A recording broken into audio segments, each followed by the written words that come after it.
So there are always these moments in my life where I just sit there and think, you've really done it this time, Lauren. You have gone way too far outside the norm of what is acceptable to say or do, and you've ruined your life. You've ruined your life this time. And I certainly felt that way when I first went into kind of political commentary and went to the slut walks challenging feminists on their views and had this giant disavowal campaign unleashed on me. Petitions to get me kicked out of my party, people contacting my work. But look what happened. Fast forward 3 years and criticism of feminism is so normal. You've got the biggest channels on YouTube, like H3H3 and PewDiePie, doing their own critiques of the wage gap and other crazy feminist philosophies. Even the president was stumping feminists on his whole campaign trail.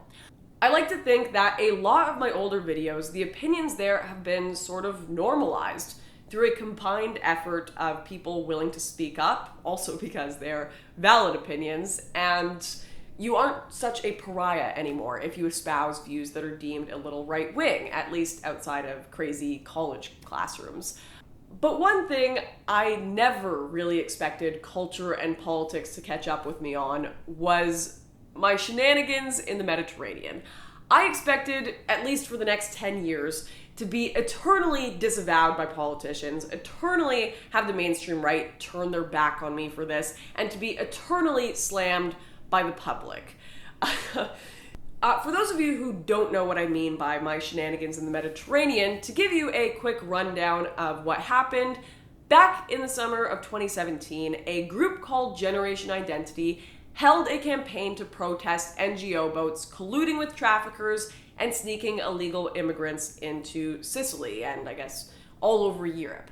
I went with them on a little protest they held in a boat against a ship called the Aquarius, which had been trafficking thousands of illegals into the port of Sicily.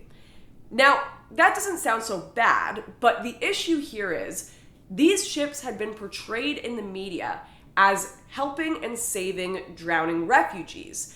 And of course, the media completely neglected the research by both the UN and the EU, which confirmed Generation Identity's position that these were economic illegal migrants from non-refugee nations that were being trafficked and not saved.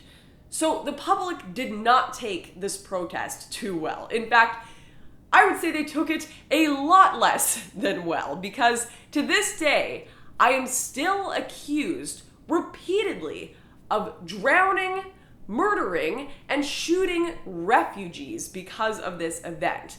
And I'm not just talking from the random account on Twitter here and there. We're talking blue, verified checkmark liberals and posts with hundreds of upvotes and even newspapers accusing me of these horrendous acts. Lauren Southern was banned from Britain because she is a far-right extremist who tried to murder refugees with a flare gun. Lauren Southern, a terrorist who fired a flare gun at a refugee boat. BC white supremacist who went from the rebel to trying to kill drowning Mediterranean refugees. She was arrested for firing flares at refugee boats. Lauren Southern tried to actively kill refugees, and Reuben Report is trying to get her Patreon reinstated. He is Nazi effing trash. Yes, those Jewish Nazis at it again. And one of my favorite articles or pieces of criticism that came out is this Italian paper, which accused the Defend Europe mission of torpedoing NGOs. After seeing all of these posts and tweets, you're probably thinking, Lauren, you're leaving something out here. What is this flare they're talking about? You clearly can't have just been protesting this boat without even touching it or going near it. So I suppose it's about time I address the flare question. When we went to go film the Aquarius protest, it was daytime. The Aquarius ended up being delayed by hours and hours and hours as we were sitting in this little speedboat waiting, and I realized at some point that I was not going to be able to get anything on film without some light. And that would be a huge waste of flights, days of organization, and just the whole thing would be a flop. So I decided to grab the handheld flare from inside the boat, which doesn't fire anywhere, it doesn't shoot, it doesn't set things ablaze. It was just for light. Most boats have it in it, and I lit it up when we were sailing past so we could get the shot for YouTube.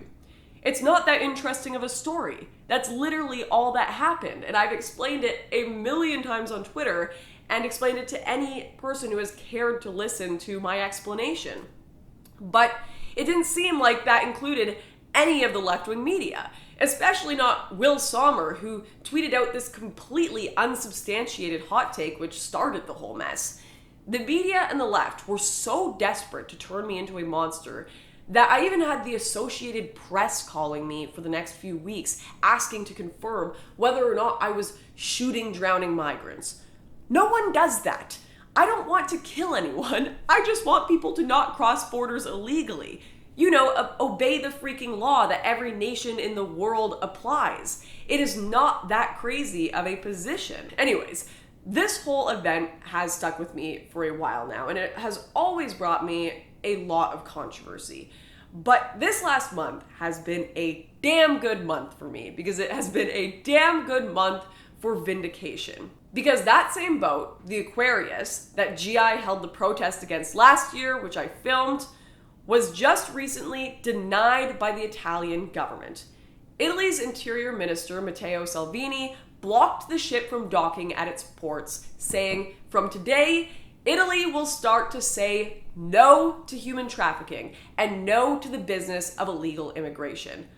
I didn't even stop the boat. GI didn't stop the boat. We didn't touch it. And the Italian government is doing exactly that. And what are you guys going to do? Are you going to call the government enforcing its laws terrorists? Are you going to call them refugee drowners?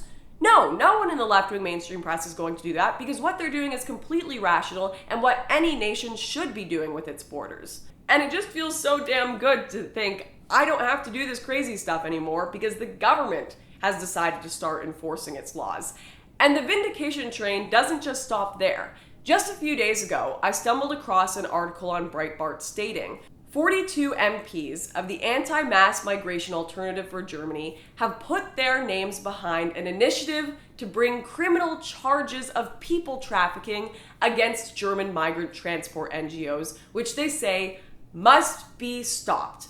According to the release, the MPs were first made aware of the migrant crisis in the Mediterranean by the identitarian movement's Defend Europe mission last year, and cited the reporting of Canadian journalist Lauren Southern, who was banned from entering the UK earlier this year. Germany is the last country in Europe still keeping its borders open to mass illegal immigration. The activity of these radical left-wing NGOs offers an incentive for illegal migrants to risk their lives on the Mediterranean in unseaworthy crafts, and this must be stopped. We urge the Maltese government to arrest the crews of the CI, Sea-Watch, and Lifeline and impound their vessels while we are filing criminal charges in Germany for human trafficking. It is the only way to put a stop to illegal immigration and to prevent more people from drowning. This is exactly what GI and I were saying last year. This is exactly the message that we were stating, yet people were calling us crazy. And now the government is confirming it, the statistics confirm it, and now action is being made. This was completely and utterly worth it. It was completely worth being called a terrorist for over a year by both left-wing and right-wingers. It was worth all of the hit pieces from Hope Not Hate. It was worth getting kicked off Patreon. It was worth all of the crap I got from the morons who believe the first thing they read online. I don't care because it made actual change, even if me and my friends were slandered repeatedly. This is a complete and total white pill. I know I always talk about dark days ahead, but hell, politicians are watching independent journalists and seeing what's going on in the world and then actively trying to make change because of that.